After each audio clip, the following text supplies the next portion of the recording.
I'm with Joe Marconi, who is the writer, director, probably producer too, right? Of Baby Love, which is going to be playing at the Cinequest Film Festival in San Jose. And having watched it last night, I assume many, many, many more places. So tell me about Baby Love. Thank you so much, Derek, and thanks for having me on. This is fantastic. This is only my second podcast that I've ever done, so it's a bit new to me. So thanks for walking me through it. Yep, I am the writer, director, and kind of producer. It was sort of my first time doing that of the film. And so the film Baby Love is about a young female fighter named Rhiannon Mitchell who is kind of like a loner, wild child. She was a child phenom in the MMA world, but things didn't exactly go the way she planned, and she's kind of her own worst enemy. So she's fighting without training. She's getting into arguments with her trainer, and she takes fights that she shouldn't have, which ends up in her getting concussions, TBI, traumatic brain injury. And then from there, because she doesn't amend her behavior, she ends up getting arrested and court ordered into equine therapy. And it's there where the film kind of starts, that, her journey into, recovery and self-realization begins. It's an interesting combination. The MMA, the very violence of the MMA against equine therapy, so peaceful, and what drew you into the world of MMA as a starting point? Yeah, I mean that's a great question and fantastic observation because it is kind of a weird mishmash of things that I wasn't sure if it was going to work for a long time. For me, MMA, I've been a lifelong lover of it. My brother and I, we started watching it from the very first one back in the early 90s, when it was kind of a glorified kumite, if you know what that means, from Bloodsport. It was pretty much just that, anything. It was anything goes. And if you watch The Smashing Machine, the new film from Benny Safdie with, Dwayne Johnson, it gives you a pretty good insight into what it was like back then. I mean, that movie is focused in Pride, but it's just the Japanese version back then. So yeah, always been a fan of it. And when I first started kind of thinking about the film back in late 2017, 2018. I was kind of struggling with what to write next. I was kind of just in between a lot of projects and ideas.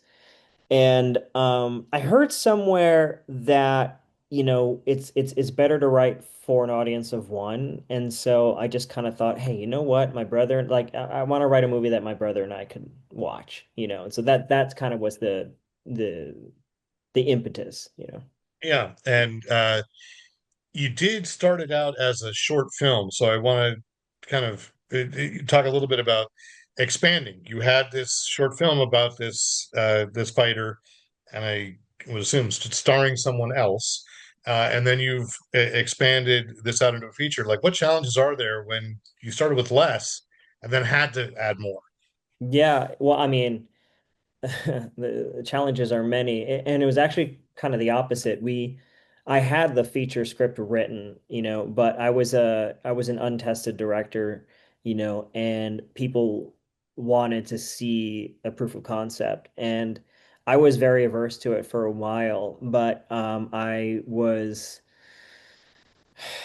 lucky enough to put together the money for that short, that proof of concept in 2020, which was insane, because we were at the beginning of the pandemic and because it was October 2020 when we shot that. And it was, we were very stealth about it, because everything was kind of up in the air in terms of how we could shoot. Um, but, so it was kind of the opposite. And it was really interesting because I, with that specific film, it was all non-actors, and the lead of that film was a local fighter who lived in Montana. She was an ex-fighter and super talented. And you know, working with non-actors was a much different experience than shooting the feature film, which was, I mean, the five lead characters are all like brilliant, really well-trained actors. So for that one, I kind of had, for the proof, the short, I kind of had to like kind of throw out the script and guide the actors or, the non-actors like through these scenes by just sort of like very kind of objective based, like here's who you are a fighter in real life, so on and off screen, and let's try to get you here. You want, so it was a much different process. So in a way, like the proof of concept, like it did lead to the feature, obviously, but the processes of making them were so different. And when it comes time to shoot, so you've got Kiana in the lead, who was not originally cast as the lead. That's right. Yeah. So no need to name names. But what's that process of you're 2 days into shooting in a very tight shooting schedule for this feature, and you're asking a young actor who is playing a smaller role, hey, take over the lead now. Yeah. Yeah. So how does this happen? I mean, that's a world ender, and I think that, had I been in a different place in my career, either younger or older, or if I'd, had a few films under my belt, I might have stopped. I might have tried to, take a break and figure this thing out before I come back. But, it took, let's see, it started in 2018, that was 2024. So it took 6 years to get there, right? And, it was everything I could to scrap together the money to shoot and, on the date. And so there was so much to get to that moment that I couldn't stop. I decided that we were going to go forward no matter what. So when the original lead had to step down, the choice to put Kiana in the role was kind of a radical one, but it ended up being the best choice, we could have ever made because as you see, it became a much different film. I mean, we we went up there with to make one film and we left with a completely different film because Kiana just, you know, revitalize the film in a whole different way. Like her portrayal of the character. I mean, we changed the characters' names, we changed the title of the film. We lost actors, we lost locations, we lost cities because everything got shifted. We lost 4 days basically. Like it was a 14-day shoot. The two first days were scrapped. We took 2 days off to, get our feet back under us. Um, ask Kiana's agent if she was going to do it. And then once we got the yes, then it was okay, how are we going to do this now that everything is so different? And when you're working with that tight of a budget, our shooting schedule was 14 days, so like plus the extra 2 days, which were scrapped, we're starting off from zero. And with such a tight timeline, re kind of finding the film from scratch was a bizarrely difficult process. And I'm eternally grateful to the cast and crew that rolled with me and my changes like that. Every night I'm rewriting scenes, to fit, oh, Kiana's, character Rhiannon is different. So she's not going to do this. She's going to say this. And then this character is going to have to do this. So it was this constant kind of flow. I mean, we really rolled with it, for sure. So Yeah, so yeah, it's kind of interesting when you say that, like, take the 2 days, wait for the agent. That's without the traumatic brain injury or the equine therapy. It's a parallel plot.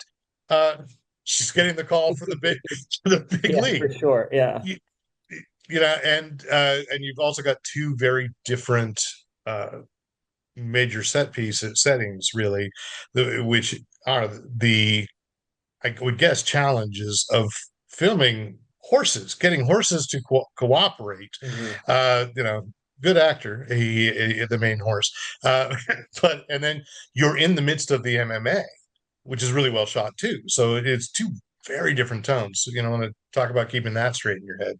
Yeah, that in and of itself was. a monumental undertaking that I would never tell anyone in my shoes to do. It's like, don't do what I did for sure. I mean, any one of those worlds is its own world to kind of learn and understand. And but in a sense, they were both arenas, like they were both circular arenas, with their own sets of rules. And again, we were lucky enough to have so much. I mean, Montana, the state of Montana was so good to us. We got the Montana Film Commission, which is run by Allison Whitmer. We were granted a pretty hefty film grant back in it would have been 2021 or 2022, and it was one of the reasons we were able to shoot the film and shoot it in Montana, and we had the horse community, which was a combination of Mandy Burke and the sh at the windmill in Billings, and she was a wonderful kind of like horse wrangler and trainer for us over there. And then there was Duncan Vizane at Vizane Ranch, which I'm not actually sure. I mean, it was kind of out in the middle of the nowhere. It's kind of sort of like an hour outside the city. But he works with a lot of studios out there, and they have a bunch of different horses. And so they were very, very gracious and generous. And Duncan and his crew, Caleb, he's got a few other guys. They're just like the real deal cowboys. They can do anything with a horse. It was pretty amazing. Like in between takes, Duncan was riding around standing on top of the horse, and it was wild to see. I mean, they literally can do anything with the horse. And then on the MMA side, I mean, we had Ariel and Shay O'Neill from Copper City Combat Club in Butte, and without them, we couldn't have done the whole MMA half of the film because they were in the film, they were the fight coordinators, and they were our link to the bigger, you know, um, MMA world out there.